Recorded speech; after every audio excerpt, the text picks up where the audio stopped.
Coucou tout le monde, coucou, coucou, coucou, coucou. J'espère que vous allez bien. Aujourd'hui, on se retrouve dans une nouvelle vidéo ASMR.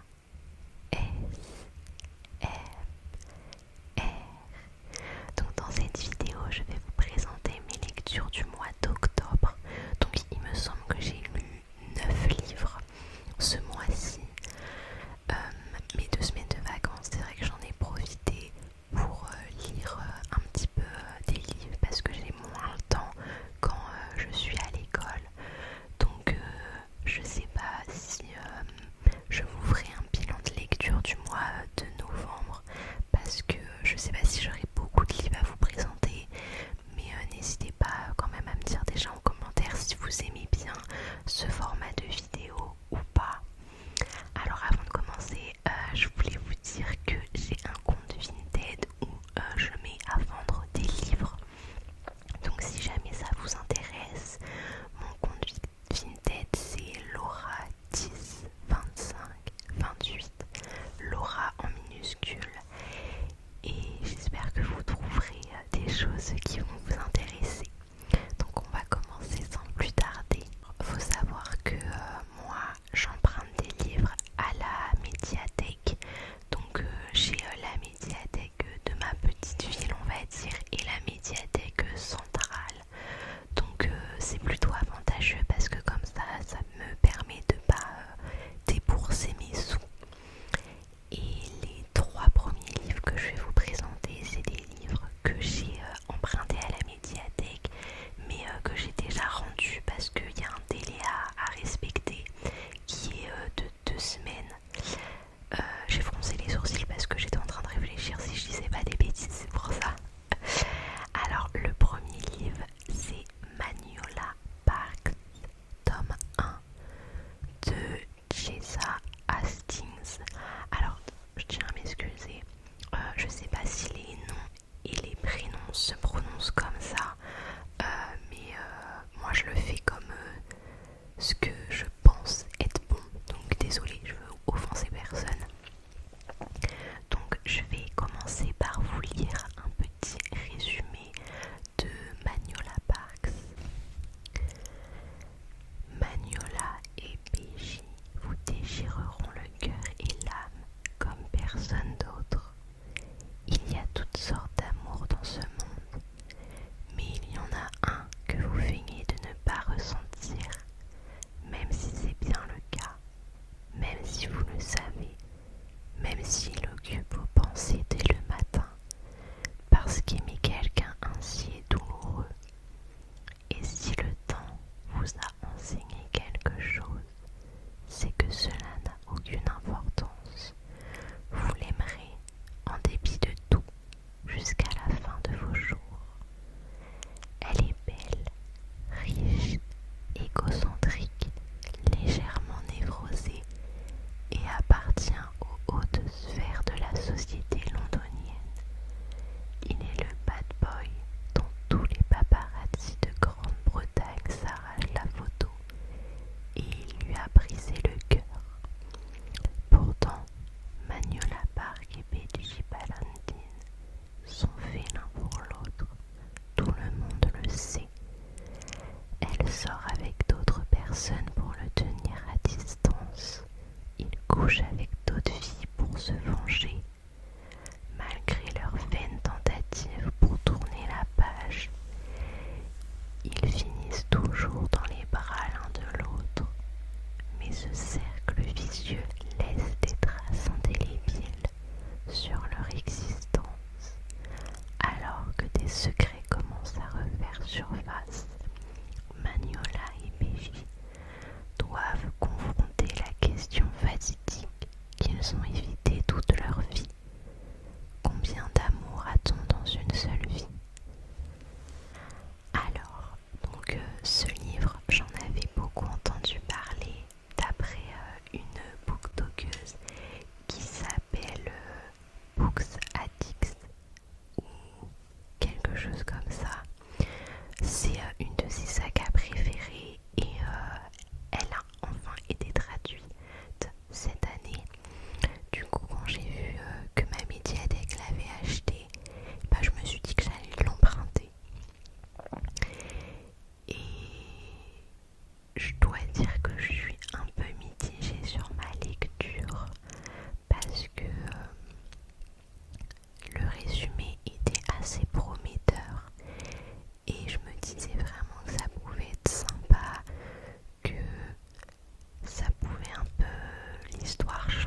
parce que en fait on comprend pas trop. Moi ça m'a un peu énervée parce que on sait qu'il a fait quelque chose, qu'il lui a fait quelque chose à Manuela, mais tout du long du livre on n'a pas la réponse et du coup on est agacé parce qu'en fait les deux ils jouent au chat et à la souris, mais au final c'est pas concluant.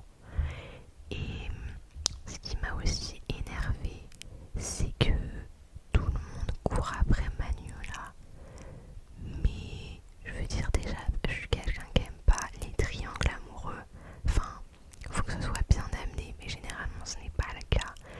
Et là ça m'a énervé que tout le monde lui court après. Je veux dire, c'est vraiment pas crédible et je trouvais que ça n'apportait rien du tout à l'histoire.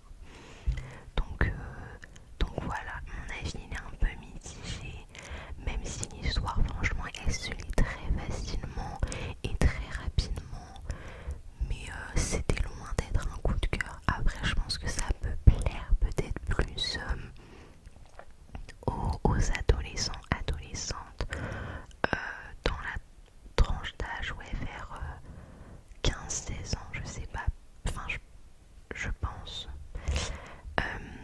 Après j'ai vu qu'il y avait le deuxième tome qui est sorti en français et qui est sur deux autres personnages, et ce tome il m'attire plus que le précédent, donc je pense que je vais le lire parce que de toute façon je peux l'emprunter gratuitement, donc pourquoi pas. Au pire je vais être déçue, mais voilà. Et je vous referai sans doute un avis sur ce tome 2. Voilà. Alors, le prochain livre que j'ai à vous présenter, c'est Un balai d'épines et de roses, le tome 1 de Sarah J. Maas.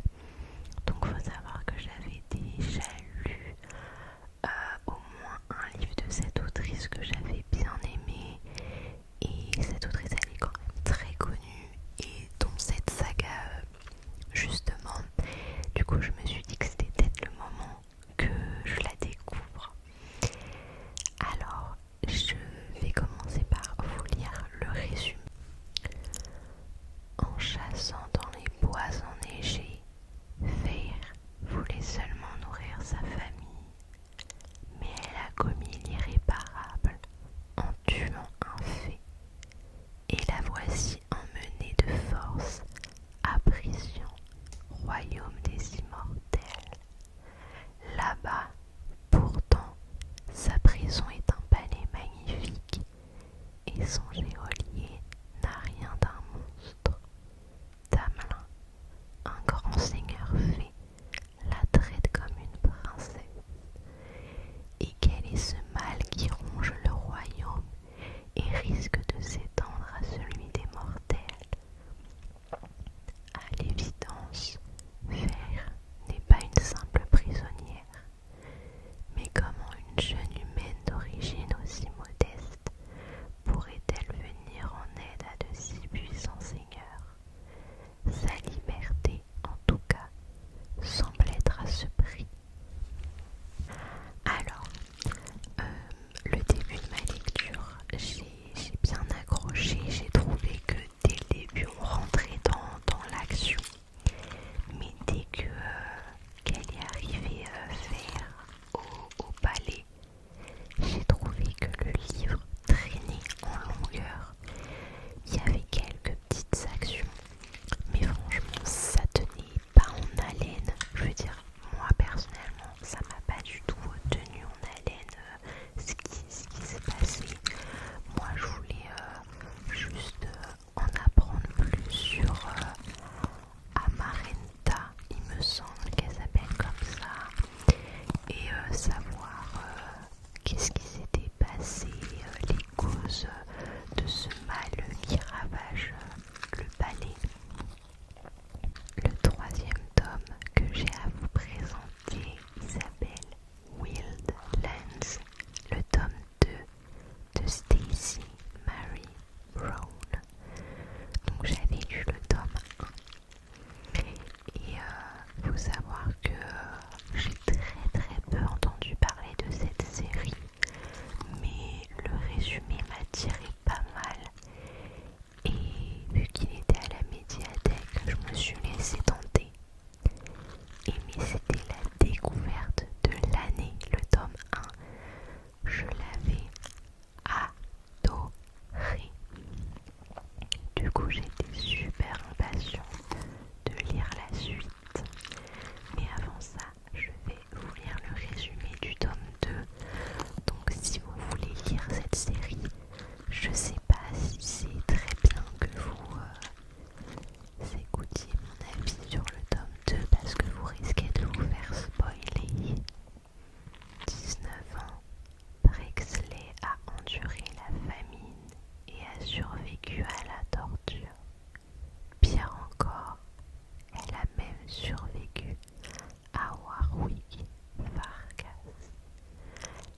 désir de se venger de celle qui l'a privé de sa liberté, et les rumeurs racontent qu'il est encore plus fort et plus dangereux qu'auparavant.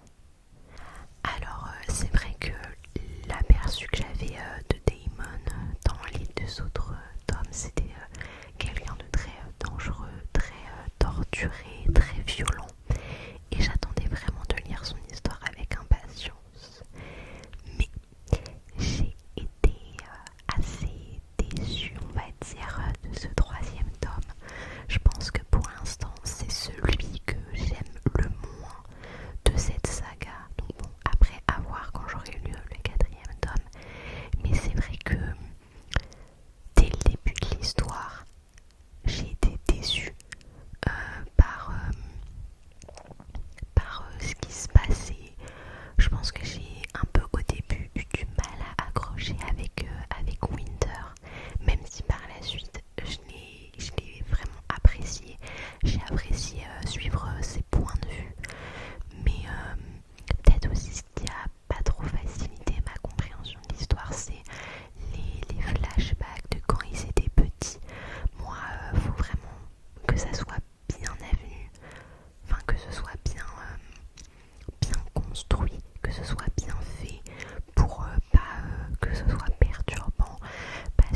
coup, quand ils s'envoyaient des